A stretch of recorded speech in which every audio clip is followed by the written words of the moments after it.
Hello, everyone. I'm Aldo Gandia, and beside me is Danny Shimon filling in for John Buffone, who is at the game in Pittsburgh, and Tyler Ellis will hopefully join us at the after game show. He's got some personal business to take care of. Danny, how are you, brother? I mean, I wanted to make it because I was so pissed after watching this first half of football. I mean, just more of the same. Unfortunately, just they're looking, poorly coached team. Just on players not sure where they're going, where to line up. Penalties galore. I thought we had another defensive player get a unsportsmanlike penalty. Luckily, the offensive player for Pittsburgh got one as well, so it was offsetting. Just more of the same crap that we've been seeing, and I was so furious that I thought I was gonna come out here and give you no analysis, just give you all swear words. But I have to, you calm me down. That's why you pay the extra money so you can be my psychiatrist as well, and you kind of talk me down off the ledge here because I was ready to go off on people right now. Well, Jimmy Graham, you catch jump balls. That's all you're supposed to do: catch jump balls in the red zone, and you drop that one. For $9 million, you think he would catch jump balls. And so that's one of my complaints with this team. I mean, everyone is speculating that Matt Nagy may be fired tomorrow, particularly if this game continues as is and it becomes a blowout. And it feels like it's going to become a blowout. But the bigger issue, I think, is Ryan Pace. And when you look at what Cordero Patterson is doing at Atlanta, take a look at this graphic that I've been working on. In 8 games this season, Cordero Patterson has 737 yards from scrimmage. That's as a wide receiver and a running back, and he has 7 touchdowns. And with his 32 games with the Chicago Bears, he had only 550 yards from scrimmage, and that's not including his punt and kickoff returns, and just 1 touchdown.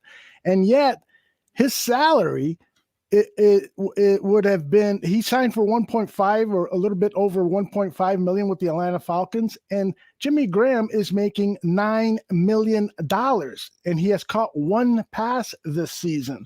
So that is a direct indictment of Ryan Pace and his inability to put together offensive weapons for whoever is quarterback. Because right now, the way this team is playing, I'm not even sure Andy Dalton, the veteran, could do much better than Justin Fields. Your thoughts? See, for me, that's an indictment on the coaching staff. I mean, Cordero Patterson was here for 3 years, and he was strictly used as a returner and then as some sort of running back. But Arthur Smith down there with the Falcons found a role for Cordero Patterson, putting him in a position to succeed. For me, that's an indictment not on Ryan Pace. That's an indictment on Matt Nagy and his lack of innovation, his lack of ability to put players in the position to succeed. We've been talking about this, how many times here, Aldo, week out and week out. We say we got to get players, put them in a position to succeed. Don't fit them in your system. You mold your system around the talent you have. And Arthur Smith in Atlanta, hats off to him, give him credit. He took Cordero Patterson and he's using him, like you said, in the backfield and as a receiver. And the guy's producing. I think he had over 100 yards. He had a huge 60-yard catch yesterday to get them in position to go ahead and win that game against the Saints. So, for me, that's not Ryan Pace. That's Matt Nagy and his offensive staff not getting the players in position to succeed. And same thing with Jimmy Graham. Jimmy Graham, he dropped the ball today, but he's got 1 or 2 targets the entire season that I can think off the top of my head here as well. That's the coaching staff getting the players to go ahead and be in a position to succeed. Now, do you pay Jimmy Graham $9 million? I'm sure Matt Nagy and his staff wanted to keep him. So they kind of went ahead and probably went to bat for Jimmy Graham. So that's where general manager Ryan Pace is going to come in and say, you know what? Yeah, you guys might like this guy, but that's too much. I cut a starting left tackle, Charles Leno, who could probably be starting for me right now, to save some money so I can, bring Jimmy Graham back. But I mean, I can just go off right now, and I don't want to just go on a tangent. I'm going to let you go ahead and chip in here. But I agree with you that this is a coaching problem, but at the same time, I think it's a general manager problem too. Well, the talent, you can tell it right now that the Bears' talent on the field tonight, it doesn't match the Steelers, and the Steelers are going through a semi-rebuilding process here, guys. Right. Well, and so wouldn't the talent be better if Ryan Pace would have said, "Listen, I'm not going to pay $9 million for a jump catch tight end. We need other weapons. You got a choice. You want Cordero Patterson plus with the $7 million that I'll have left over from paying Patterson the reduced rate and the money that we save from Graham, we can keep Leno, or we can go out and find other players at other need positions. This is the general manager's role, is to fight back and say, listen, this is better than that. Now, you're right. Matt Nagy may have been pounding his table. I want Jimmy Graham. I want Jimmy Graham, which is reason why both of them should be fired. But that's not going to happen tomorrow. What's going to happen tomorrow is that Matt Nagy might be fired tomorrow morning, and that means that Ryan Pace will start the search for the new Bears head coach. And do we want that? I don't think so. Well, though, again, with Cordell Patterson, even if you bring him back here, right? Even if you bring him back here, Matt Nagy might just still be using him as out of the backfield as a running back. And we saw how we were all frustrated with the way he utilized, Cordell Patterson. We didn't want him on the field in the backfield last year. We were crying for them to get him out of there and just give the ball to David Montgomery. But so, we could have been seeing some more of the same crap we saw last year, even if Patterson was here. So I think is you bring talented players in and you give your coaching staff players, find a way to put them in a position to succeed and make big plays, like hence here, Cordell Patterson is doing with the Atlanta Falcons. What do you make of Justin Fields' play in the first half? The announcers were saying that he looked like he was gaining confidence in that last drive. What are your thoughts on Fields? What I'm seeing, there are some throws there that I wish he had back. There are a couple of throws that went to Marquise Goodwin. He kind of let him too far in. He's got to do a better throw there. The one to Kmet, I'm not sure what he was going. The one on that third down, that drive that started so positively was that the Bears got the ball midfield, had a nice play action rollout, 25-yard strike, perfectly thrown ball to Cole Kmet down the sideline, and then they regress, they go backwards. So on that last throw, that last play, I think that was 30 and 23 or something like that. It was a kind of the ball sailed on him. But I think what I'm seeing right now, I'm liking so far, is you see Justin Fields taking ownership of this offense. You're seeing him yelling at players. Marquise Goodwin, you're a veteran. You don't know where to line up in this offense. And then what happens is they get into illegal formation later on out of a timeout. These are the things that shows poor coaching. That shows a team that lacks discipline. But the one thing, just to answer your question real quick, is I like the fact that Justin Fields is taking ownership of this offense. Right now, right before half, he was pissed. He was sitting there on the bench talking either to DiFilippo or to somebody next to him. He was pissed that Graham didn't come away with that catch for a touchdown, and that the offense came away with just 3 points as opposed to a touchdown there in that situation. And I know the defense gets a lot of crap, and they obviously didn't play a flawless first half. But that first drive was horrible. Credit.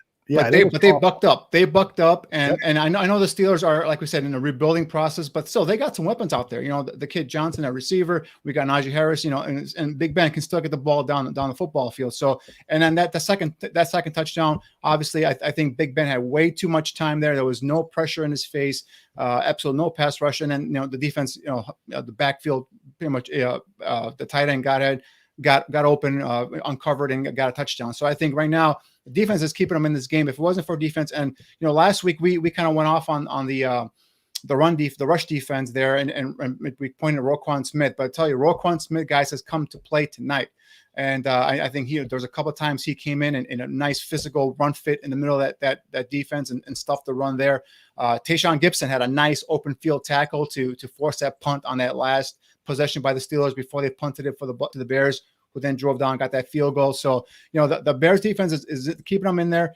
Now it's just a matter of, can they continue with this, this here, with minimal offensive, production, from their other unit. Can they keep the Bears in the game, and for how long can they keep them? I mean, this might be a game where the Bears defense might have to go ahead and try and score, to get the Bears back into this game. And that's sad. And I'm tired of talking like that. I'm tired of hoping for defensive touchdowns in order for us to be competitive in football games. But that's unfortunately what it looks like tonight. Because right now, offensively, you can tell that Bears offense is overmatched against when they're going against that Steelers defense.